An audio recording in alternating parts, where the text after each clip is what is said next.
Peace and blessing, beloved. You know, I just had a wonderful meditation.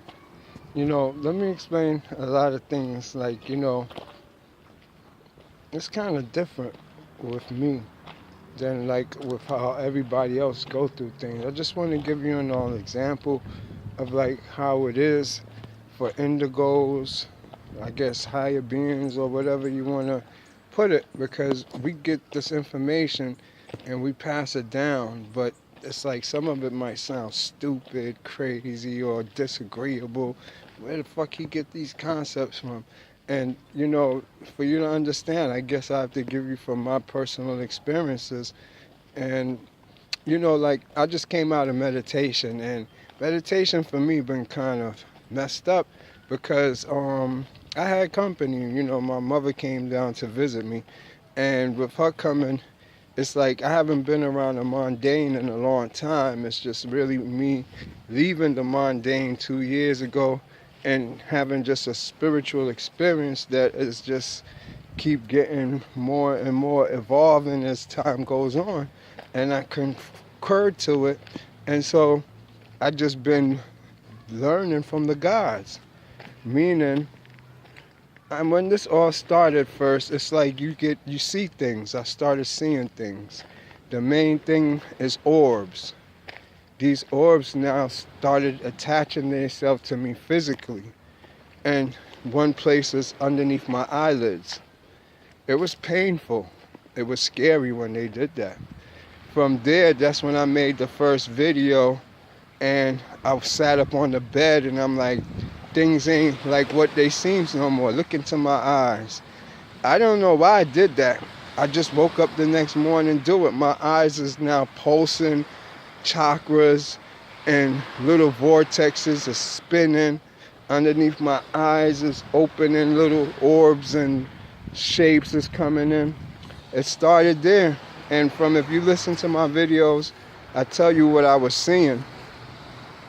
I was seeing a lot of primordial beings, dragons, nymphs, sylphs, fairies, beasts, satans, devils, Thoths, Isis, Osiris, you name it.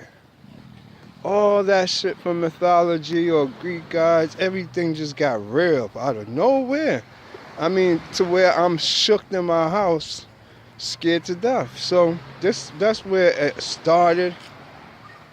Where it led to now was my acceptance of it. With my acceptance of it, I had to do a lot of meditation. And the meditation healed me because at the time I was sick, had hyperthyroid, and a whole bunch of other things, overweightness. All this was part of one system of change, I guess changing my environment had done most of the change, coming from the urban city, coming into like a paradise of naturalness. I do believe that has a lot to do with it too. Well, meditation for me now, to get into it, was like, first I would get into a state. It's just like it snatches you. A lot of people I be talking to on here, and as friends with me, a few of them get that they unconsciously just go into a zone, and that's when the meditation start. They could be talking with a friend, they could even be driving in a car. Well, that spirit came up on me, or whatever you want to call it, Anunnaki, reptilian, and it just started compelling me into unconscious meditations. With going in there, all of a sudden it's like you turn into a string, from when they say in string theory in the quantum world. And you turn it into this string, it's like you turn into this little orb light. Now this little orb light or whatever, it's guiding. It's guiding you in a world that looks like it's a hologram, it's see-through, a ghost world, but it's moving at a very rapid pace, changing rapidly too, meaning that you start off in just like dark space, and you'll see a whole galaxy or star system, and then you will be in it within 5 seconds, 10 seconds. What's up, y'all? where you being it with it 5 seconds, 10 seconds, and going through it where you actually coming down like you on some Google Earth shit, and you coming into a atmosphere, a city, a neighborhood, and a building, apartment, and in the bedroom of it, all like part of the journey, and you're seeing it as a ghost image though. So these is what started occurring, and you always have this orb flashing a bright blue light as your guide. It's always flashing, and eventually now you pass through there or whatever, and you keep going. Well, I'm gonna break it down to you a little bit more. I want to start telling you now about the cave, because that would be the next stage of what would happen, because everything now go from you following this orb, and you could go like to a city or whatever, to a cave. You end up in inside of something. And when you get inside this cave, the cave is alive. The walls is alive. The rocks is alive. There's nothing dead in there. And so now you're inside this cave and you're traveling, and it got two set part to it, where if you're just looking and observing, it could be many different levels of sheaths of, like, say, cloud. And if you got your intensity focused hard, you will see the back part of the cloud. If you just have your intensity and concentration just a little bit nonchalant, you will see the front. So you can see in different depths of it, and each depth of it is like parts of a whole. It ain't the whole thing, but it gives you a different scene. It could be a man frozen like he's running, and then you focus on it, he start walking, and as he do that now, it's like he's fading, but it's somebody coming this way, and you look at him, and it continues with the man going in that situation, but it continues. And then it gets to where everything is a continuance with somebody else coming in to keep the situation going. You know, you could focus in on there, and that'll be looking down, or you could wormhole. It gets thin as you concentrate your whole mind into like if you're projecting through matter substance like water, but now you got a straw. That would be the wormhole cutting through, and at the end of the straw is that same images that I'm telling you about. But you look at matter, you see you're in the cave, and the cave is alive, meaning you get too close with the wall, and the walls is trying to snatch you. Everything is very much active. And in those ghost images is people, gods, entities, beings, hidden. And if you don't see them, they will probably sneak up on you, or they're coming on to you and you don't know it. But if you see them, they get off of their pouch or the tree or whatever they're on. You know, it would be like they're the shadows in this. If you didn't see like a pattern of some man like this in there, you wouldn't know he's there, and he'll just come off. But once you see him, he'll come out and he'll guide you. This is like what my meditation is. So now when I'm in the cave, I go up on, like I'm going up literally.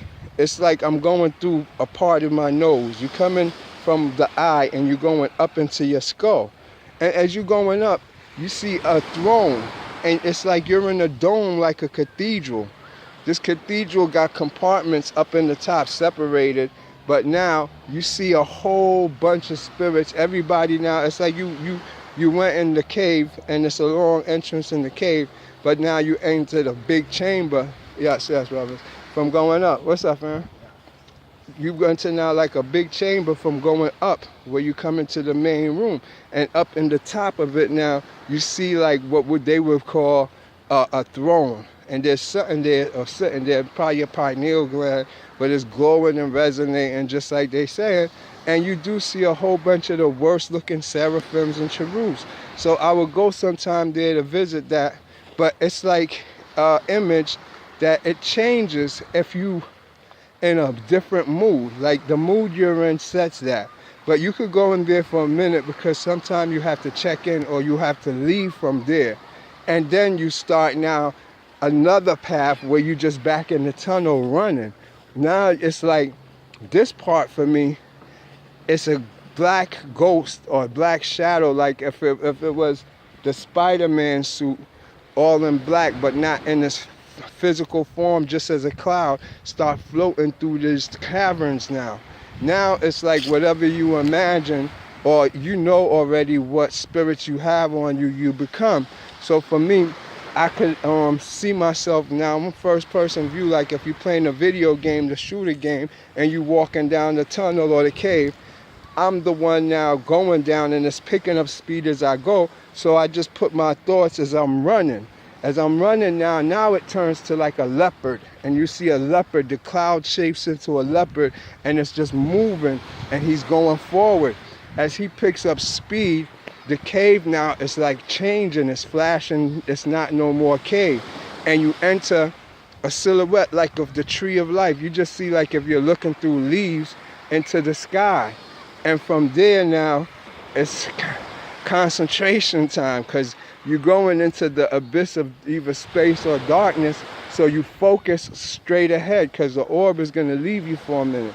By you focusing now, it's like you penetrate a higher density of matter, the same like the cave, to open up another cave. So it's like you teleported from one part to another part, and it pops open with just a little light, and it busts open and open up to be the cave again, and then you come out in whatever world you're going to come out in.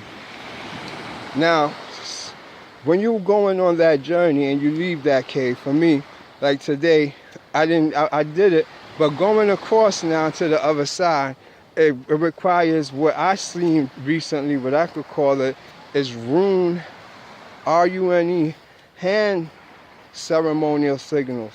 And so when the journey from, like, once you leave the cave start, you have to do certain hand signals to make it past or through the other side. So you have your hand in set position, which resonate a magnetic field.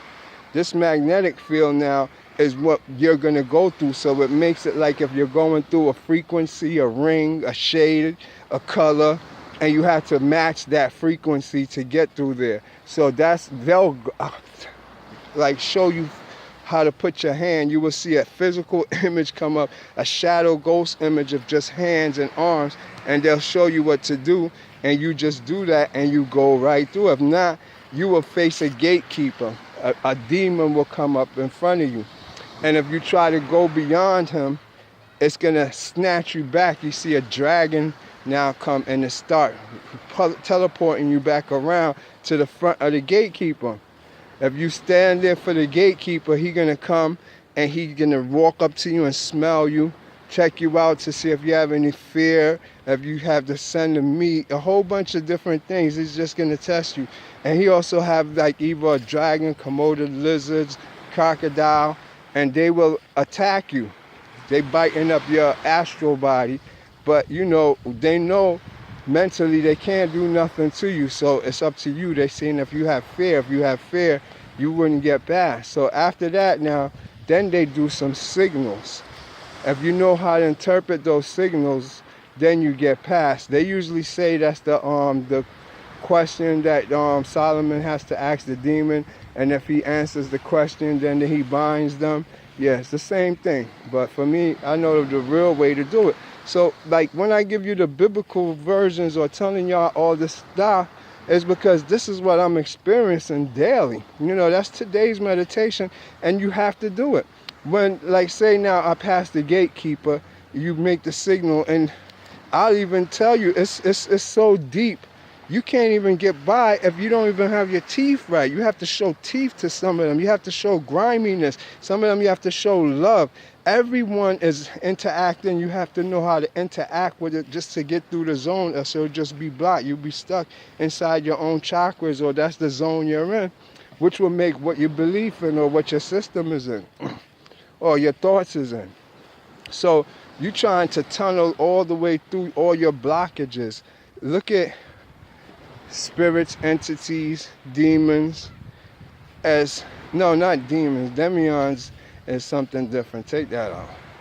Anything you see, entities, spirits, they're like part of you, and they're splits in your personality to give you what's called sheath bodies, meaning like if you was to take yourself and slice you into hundreds of thousands of pieces, each part of your day, each day of your life is a part of your body, but if you separate it, it's not a whole you, it's a part of you.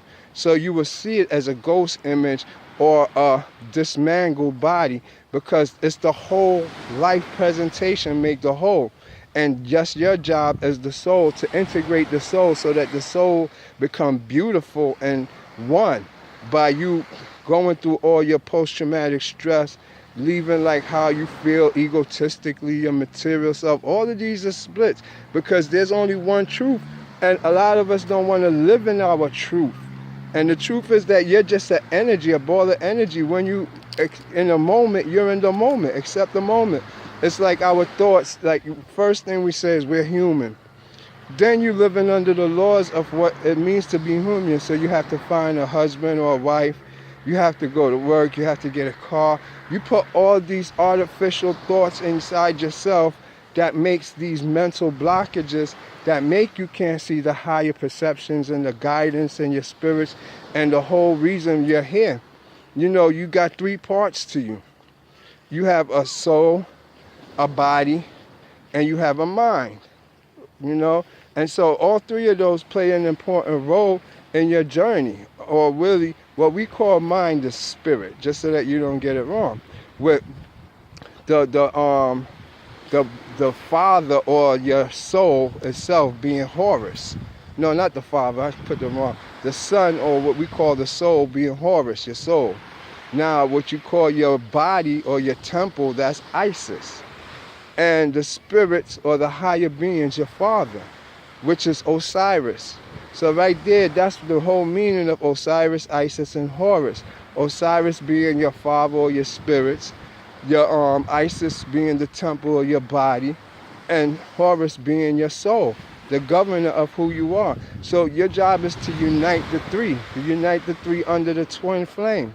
Once you can unite the three under the twin flame, you would ignite a switch that starts your partner, your other half, on their ascension, and both of y'all start ascending spiritually.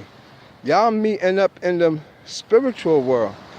You're going to meet them in the physical world, and everything is going to get an opportunity. But a lot of people don't realize their soulmate or twin flame. Nah, not soulmate, just your twin flame, because soulmate could be a very pleasant experience, and it usually stays at that. But a twin flame is going to give you challenges, and you're going to have a lot of dilemma because they're there to better you, to challenge you, to make all those misconceptions of who you think you are, your expectation of what relationships supposed to be. All of those have to be broken out of you. And so that's what the twin flame come into you and bring you back to reality of the one. Once y'all two become one, y'all spirits, your soul, and your body ascend together. And now, even if you didn't find your twin flame, and you still had ascended from to being non-material, non-externalizing your thoughts and non-externalizing your wanting to be accepted by society and everything, you automatically, your soul, your twin flame already ascended, and y'all is one spiritually. Even though y'all not together physically, even if you get into another relationship with a mundane, your spiritual side still hold and the factual you hold that image, and the image of your twin flame now is going to be manifested in the child you have. Regardless of who the father is, the child is still going to have the attributes and qualities of the your twin flame, your true love. You understand what I'm saying? And you can't avoid that regardless. And so a lot of people didn't know that it was wrong for like your parents to tell you who to love or try to push you together in relationships. Like back in our ancestors' days, that's what the Africans did. And you know, we didn't realize that we was breaking God's law, which is our own Markaba law, by giving us relationships that wasn't ordained to us. Remember, souls come in two. They're positive and negative. So the woman is really the man, because everything working opposite, and the man is really the woman. And so when they're going to ascend, or they finish their time on the earth of learning, they ascend together. But whoever triggers the body, soul, and spirit starts the ascension of both of them, no matter where they're at. You understand? So the spirit makes opportunity, or what we call the law of attraction, come in, where you will get the opportunity to meet that person, try to unite with them. But it's all on your ignorance and how you egotistical you are, how much you trying to stick to your beliefs, or you really accepting person, because a lot of us push out a lot of good that comes in our life with our negative belief. Oh, I'm black, he's white, this person is trying to get me, and I don't trust nobody. All these things is not really how you feel. These was implemented on you as you grew older and as your time went by. But when you first started, you didn't feel like that. You trusted everybody like a little child. But you know, that's what happened. We put these sheaths and these walls up around us that make us now not able to see the higher forces that governs us. And when we reach our 33rd year, and it's time for us to have full vision and our full strands of indigo DNA activated, we don't see because of our own self. It's our own beliefs, our own misconception of reality, our own pushing of what we think life's supposed to be, or what am I. In reality, see yourself as nothing, and you will accept and see everything for what it is. So that's why now our ancestors was wrong for putting relationships together and for actually making the woman subservient to a man. And so if y'all didn't know, all of that for some reason died. All the blacks got attacked, and Egypt got destroyed, and the tribes got taken out. You say, what force would ordain? What spirit would ordain something like that? And in reality, you had to realize it was hindering the evolution of us consciously. We couldn't evolve under those animal rules of treating a woman like if she was some type of chattel goods. So everything had to be re-evolved, where that matriarch system wasn't going to work, because it wind up being, you got to realize, when under matriarch, which was the ancient times, it came from Africa, where Africa seeing the world and the woman as God. And so in that, now they sacrifice to the woman because of the menstrual, the moon, and also now because of the seasons, and because of the harvest, and because of the most important, fertility. It was seen as a curse if a woman couldn't bear. It was seen as a curse if you got sick. So they wind up now, instead of going to find cures, they didn't believe in doctors. They would tie a person to a tree and sacrifice them. They would force them to, cut off a part of their body or something. And then for women, a lot of them, they would sacrifice a virgin woman who they may get pregnant and leave them there to rot into trees. So you got a place in Africa, really, the South, mostly the whole continent, is nothing but death and murder. Like if you was at a cemetery, it's a place of dead that we as Africans and black people was doing it to ourselves. Under this matriarch rule, it was all about us sacrificing. And so if you look in the Bible, it aligns with the Bible as the black peoples. No, white Europeans didn't even come around when sacrificing and all that was going on. That's some other thing to them. That's foreign to them. Anointing, they never know about no anointing. They came to Africa, and everybody, all the tribes in Africa wore oils. They put oils over their body to cover their scent so that the animals can't track them when they tracking the animals. So most Africans would smell hideous to a European because of the grease that they was using. It was some natural sap or some trees or some animal. So you got to realize what's going on here.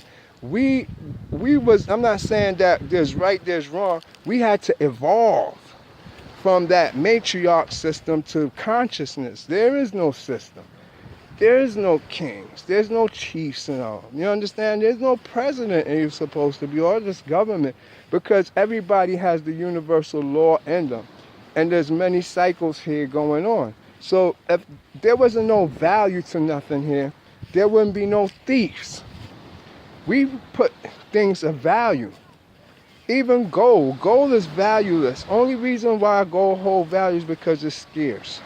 If it was an abundance of gold here, it wouldn't be worth $1. You got to realize that. So by us putting value in things, we create crime. We create these greedy people. We create all this stuff. So we got to put together a better system instead of making it so unbalanced and we having so much crime and people doing all this craziness. Anyway, that's back to this, what we were supposed to be talking about, which is the meditations and seeing these different worlds. So, from doing the rune hand signals, these is where I come in and I tell you about the lessons of Michael, because there is a zone in this in the astral world that when you're passing through, you stop, and it teaches you like trees. It becomes hands and fingers, and you see it too if you pay attention in the clouds. That's what supports the clouds. When you see the biggest ones, you see hands is holding them. That's the hands of God. They call it Awen. AWEN, which became our Amen. And they said that's the hand that forged the everything. Formed humans, or Earth, terrestrial. But what I'm saying is, these visions that I'm having, I'm not no biblical person. I'm a thug. I'm a gangster. I'm from the streets, been in the feds, all that shit. You understand? I don't have no reason to be talking all this if I didn't see it. And I don't believe in no religion. I could say I didn't believe in God a year ago. None of that stuff. And what made us see it's like the shit, like they said with Paul. What's up, family? It's like the shit they said with that Apostle Paul or whatever, when he wind up was crucifying all the Jews or whoever he was, or the Christians, and then he learned and saw some sign in the sky and all this shit, and he changed. I could bear witness that that's true then. That's like, you go back to me a year or two ago, it's the same shit I said. So it's like, there's only a chosen few and the rest of the world is mundane. When I see my spirits, and I see my spirits as like not cooperating with me, because like if you get around mundane people, your spirits is gonna leave you. It's only for you and other people like you. It don't work around other people. So it will leave you and you be like, yo, let me show you this thing I could do with the chakra or with energy, and the shit don't work. And so that's why I was like, damn, Father, why have you forsaken me? I feel that part when he say that. Not saying in the sense of it in the biblical sense, but yeah, your spirits will leave you around mundane people, and you all on your own to heal, fight, whatever. Now, when it comes to the spirits work, just so you can understand real quick, this is how your God works to save your life. When a nigga takes the gun and cocks the trigger back, when he's about to pull it, that's when your God works. The distance between him squeezing his finger and the bullet getting to you, something is going to happen. And y'all know that. How many times shit just is about to happen, and as soon as you blink and close your eyes or whatever, shit just turn around, or you got the upper hand or something. That's how it works. So don't look for it in your everyday life and all this. You use it and you praise it and you worship it, which is yourself, taking care of yourself, healing, eating right, doing a lot of meditation and yoga to unify your energies so you won't have splits in your personalities. Just like the movie The One, the more that you don't have splits, which was Jet Li killing all the other hymns, you have energy, you give off energy, you have the power to control thoughts. All this stuff is a part of it. I don't want to talk about that stuff now because I don't want to glorify it. I'm still under oath and I have to follow the order of things. So they're making me teach it in this manner. But we're going to go into Egypt, black magic, voodoo, everything. I know it all because it's from experience. I see it, but I have to first let everybody know what's going on. So from there now, this orb, it comes and it takes you, this is about to be over because it's kind of long, but I just want to let you know, it takes you into like virtual reality of this world. So you will see everything that is going to happen. You could see yourself right here in the sky, on the beach. Prior to you doing it, it shows you what's going to happen. It also shows you past, present, future. If you're pondering upon the situation, it works with you. It's like a oneness with you. So every time I close my eyes, it's no darkness. It's like another world. Even at nights, I sleep with my lights on now for about a year now. Even though I've been sleeping with my lights off all my life, But now it's like that, with my eyes closed, it's a distraction. I see more. So I just wait till I fall asleep and go to sleep. But I just want you to know this meditation, this higher being life, it's a whole nother way. It's a whole nother third eye seeing than what everybody's saying. And the spirits that guide us is definitely Egyptian, so it has to be biblical, and it brings more understanding that those people they talk about in the biblical sense is like the Etruscans. You're talking about the what are they called? The Hattatons, and you're talking now also the Kafars. And if you don't understand, like when I said the Kafars, everybody that's a tribe in Africa, except for West Africa, is a Kafar. West Africa is the only place that is only where they took the slaves from that got what's called Negroes. It's Negroes and Kafars here. The Gentiles and the Jews. Y'all gotta understand, this is all black stuff, and I'll show it to you. It's written in history by historians and tell you who's who. The anointing been in Africa that the Europeans don't know about it. Not saying that it's no disrespect to them. I'm just telling y'all the truth because we have our lost history, and I'm about to put the biblical books out that we need in its right sense, that it's African books and who the peoples was. Because you could go to the tribe of Zulu and find out their rituals, and it's in line with everything they say in the Bible and the Deuteronomical law. But you won't find it in no tribe in Europe or any place in the north of America or over there in the Isles of Welsh. So understand why this is important. This is to get back our sovereignty and our constitution and our rituals and our beliefs and our science. But it also straightens out the truth so everybody could live a life of truth now. And with you living a life of truth, things will work for you. If you don't have a spell, but you don't have the right spell, it ain't gonna work. But if you know the spell and the spell is right, regardless of what the words are saying, it'll work. That's all you care about. Fuck the color, because there is no such thing. You understand? It's today we stress that, because when I start teaching it, you're gonna see that what they call the Negroes is not the Nigeritos, and what the Hattatons is not the same as the Kafars. They're different. Black is not just one shade, it's many shades, and if you don't know the different shade, you don't know who you are. Your tribe is dependent upon the skin texture of your skin, the reflective color, and what hue come out of your darkness, and also how coarse your skin is. All of those is important if you want to know different tribes. If you know these, you know all the tribes. If you don't, you'd be ignorant and be like, yo, I'm a black person and everybody in Africa is the same. Nah. I'm going to teach y'all who's who. And the real ones that it is, to end this off, is the Kafars. They brought the whole God, Jesus, religious thing here. They're the dignified one, the bearded men, the Kafars. They got the little slit right here. They look dignified.